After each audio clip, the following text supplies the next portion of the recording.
సరేనా రే పోదానా కుర్చీలో కూర్చుంటావు మాట్లాడవలసిన నీ పాట పాడవలసిన నువ్వు కుర్చీలో కూర్చుంటా శ్రీకాంత్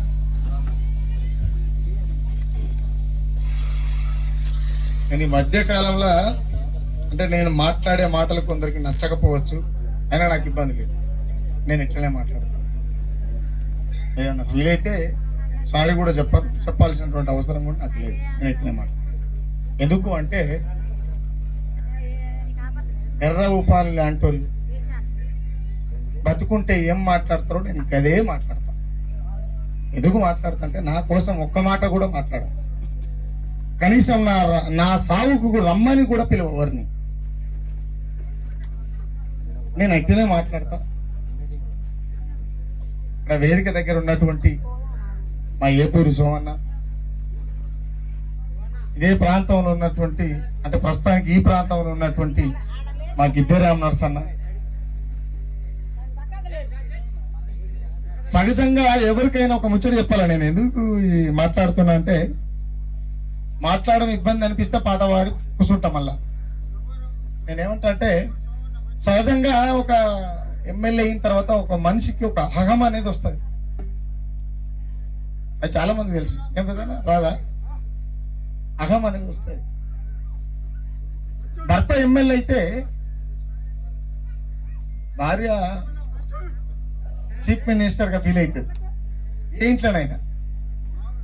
ఇంట్లోనైనా అది కామన్ కాదు. కానీ వేముల పుష్పమ్మకు మరి ఇదేం తిక్కో నాకు అర్థం కాదు. తిక్కనే అంటాను నేనైతే, ఇదేం తిక్కో నాకు అర్థం కాదు. ఈవెనకు తట్టు తాగినా పోతుంది, ఆడు చచ్చిపోయినా పోతుంది, ఆడు బతికినా పోతుంది, బాగున్నా పోతుంది, చెడిపోయినా పోతుంది, ఎట్లున్నా పోతుంది. నిజంగా కూడా రెడ్డి సామాజిక వర్గంలో పుట్టి ఒక దళిత బిడ్డని చేసుకొని విప్లవోద్యమంలో నడిచిన తర్వాత ఒక పాట అనేది వంటబుచ్చుకొని ఆయన ఎమ్మెల్యే అయినప్పటికీ నీ పాలన నీదే, నా పాట నాదే అని చెప్పి నడుస్తున్నందుకు నేను మనస్ఫూర్తిగా ఆమెకు పాదాభివందనాలు తెలియజేస్తాను. ఎందుకంటే చాలా అర్థంగా ఉంటారు, ఇట్లా ఉండరు ఎవరు. ఎందుకంటే భార్య మెంటాలిటీ ఎట్లుంటుందో నాకు తెలుసు.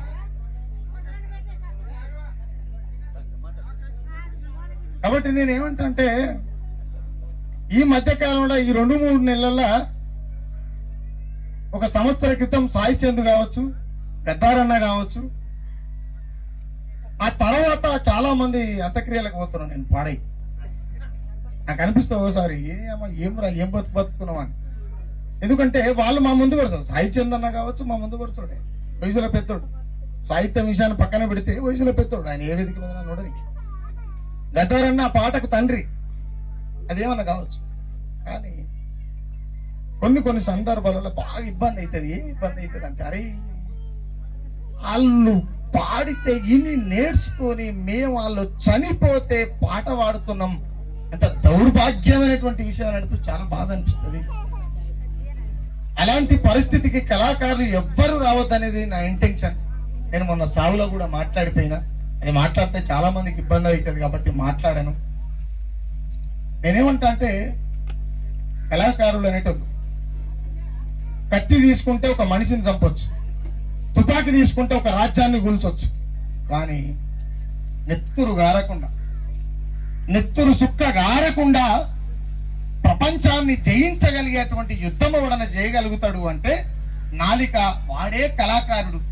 అలాంటి కళాకారుడు చనిపోవడం చాలా బాధాకరమైనటువంటి విషయం. ఎంతమందికి తెలుసో నాకైతే తెలియదు. పాట ప్రజల వైపై ఉండాలి, అది ప్రజావాదం. రామనరసింహ పాట రాస్తాడు, నా జీవితం కాదు రాసేది, నా వ్యక్తిత్వం కాదు రాసేది, నా స్వేచ్ఛ కాదు రాసేది, నా అవసరం కాదు రాసేది, ప్రజలకు కావలసినటువంటి సందర్భం ఏదైతుందో దాన్ని మాత్రమే పేపర్ మీద పెడతా. అది కొంతమందికి నొప్పిస్తుంది, కొంతమందికి నచ్చిస్తుంది, రకరకాలుగా చేస్తుంటది. అట్లని చెప్పి రాము నరసింహ అనేటోడు ఎవరికి రాము నరసింహకు ఈ జీవితంలో జీవితకాలం, నేను ఈ వేదిక మీద చెప్పాలనుకున్నా కాబట్టి చెప్తున్నా, నాకు జీవితకాలం నా శత్రువు చాలా బలవంతుడై ఉండాలనేటువంటిది నా ఇంటెన్షన్. నా శత్రువు రాజ్యమై ఉండాలి, వ్యక్తులతో కొట్లాడుతందుకు రామ్ నరసయ్య వ్యక్తి కాదు, నేను అది అసలే ఒప్పుకోను.